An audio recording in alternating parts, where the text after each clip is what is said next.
నమస్తే అందరికీ. మన ప్రియతమ అన్నగారు రామచందర్ గారు నిన్న పరమపదించారని అందరికి తెలిసిన విషయమే. ఆయన మనందరినీ వదిలి వెళుతున్నాడు.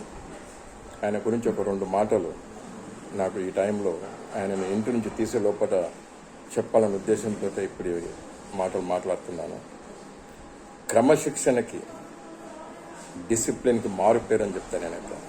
మన ఫ్యామిలీలో టోటల్గా తీసుకుంటే ఈజ్ ద నంబర్ 1 ఇన్ క్రమశిక్షణ అండ్ డిసిప్లిన్.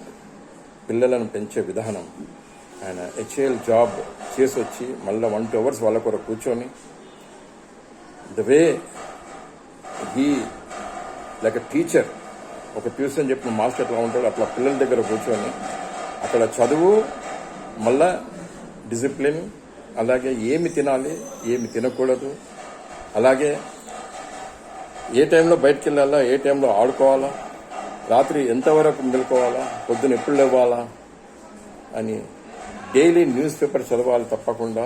అందులోంచి మనకు చాలా జ్ఞానం వస్తుందని చెప్పి ఇలా మేము యాక్చువల్గా రామ్ లక్ష్మణ్ మేము కానీ మా బ్యాచ్ కానప్పుడు మామ చక్రవర్తి మాకు మాస్టర్ ఉండే.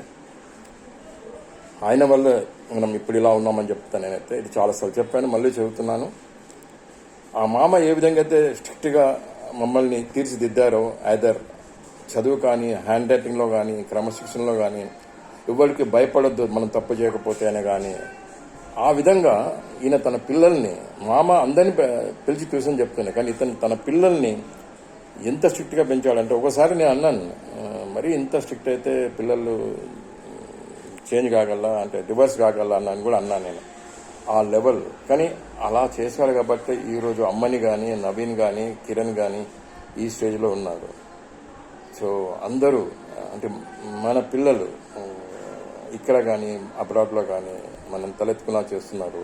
అది మన ఫాదర్ అంటే పేరెంట్స్ పెంపకం వల్లనే అనేది మన రామచంద్రన్న లైఫ్ చూస్తే తెలుస్తుంది. అలాగే మా చక్రవర్తి మామగారు,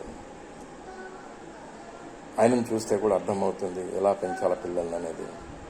ఇక సరసమ్మ గారు ఉండింది, ఆమె అయితే గవాడుగులకి అమ్మ. ఆమె చనిపోయిన రోజున రామలక్ష్మణ్ మదర్ చనిపోయింది అన్నారు. అంత ఇది చేసింది, అంత ప్రేమ చేసింది. అందులో మేము ఇలా తయారము, ఆమె చేతుల్లో పెరిగాము కాబట్టి మాకు ఈ జ్ఞానం బుద్ధి కలిగింది. ఈ రోజుల్లో ఇప్పుడు రామచంద్రన్నను ఇంటి నుంచి తీసే ముందు ఈ 2 మాటలు మీకు చెప్పాలనిపించి, ఆయనంటే ఎంత ఇష్టమో అందరికీ, అంత భక్తి కూడా. కాబట్టి నేను అప్పటి నుంచే నా కళ్ళు 2 కళ్ళుగా చేసుకొని, ఒక కన్ను నేను, ఒక కన్ను రాముడుగా ఆయన చూస్తున్నాను. అలాగే ఉషమ్మ ద్వారా అంటే రామ్, ఉషా లక్ష్మణ్గా నేను చూస్తూ అప్పటి నుంచి కన్నీళ్ళు గారుస్తూ తట్టుకోలేక ఇక్కడ పక్కకు వచ్చి రూమ్లో కూర్చొని నా పక్కకు జగత్ ఉన్నాడు. జగత్ అన్నాడు, ఆయన కూడా వింటున్నాను నా మాటలు, నా మనసులో ఉన్న మాటలు మీకు ఇప్పుడు చెప్తున్నాను. Say good bye to our Ramachandra అన్న. అండ్ ఆయన మళ్ళీ ఎవరి కడుపులో పుట్టాలని కోరుకుంటున్నాను. ఆయనకు తల వంచి ఇదే పాదాభివందనం చేస్తున్నాను మీ అందరి ముందు. Thank you.